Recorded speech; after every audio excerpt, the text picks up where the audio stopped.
விமான நிலையத்தில் அகமதாபாத் விமானத்தில் போதையில் ரகளை செய்த பயணி சென்னை விமான நிலைய காவலர்களிடம் ஒப்படைக்கப்பட்டார்.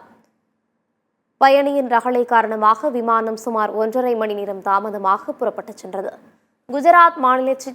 குஜராத் மாநிலத்தைச் சேர்ந்த பிரவீன் காந்தி என்பவர் சென்னையில் டிபார்ட்மெண்டல் ஸ்டோர் நடத்தி வருகிறார். இவர் அகமதாபாத்திற்கு செல்வதற்காக தனது 5 வயது மகளுடன் சென்னை உள்நாட்டு விமான நிலையத்திற்கு வந்தார். பிரவீன் காந்தி விமான நிலையத்திற்கு வரும்போதே மது போதையில் வந்திருக்கிறார். போர்டிங் பாஸ் உட்பட அனைத்து சோதனைகளையும் முடித்துவிட்டு விமானத்தில் ஏறி அமர்ந்த பிரவீன் காந்தி விமானம் புறப்படுவதற்கு முன்பு சக பயணிகளிடம் பிரச்சனை செய்ததாக கூறப்படுகிறது.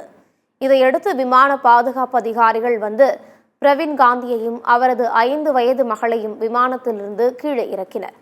பிரவீன் காந்தியின் உடைமைகளும் விமானத்திலிருந்து கீழே இறக்கப்பட்டது. அதன் பின்னர் அந்த விமானம் சுமார் 1.5 மணி நேரம் தாமதமாக சென்னையிலிருந்து அகமதாபாத் புறப்பட்டுச் சென்றது.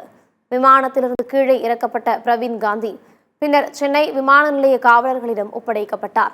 அவரது 5 வயது மகள் அழுது கொண்டே காவல் நிலையம் சென்றது பார்க்க பரிதாபமாக இருந்தது.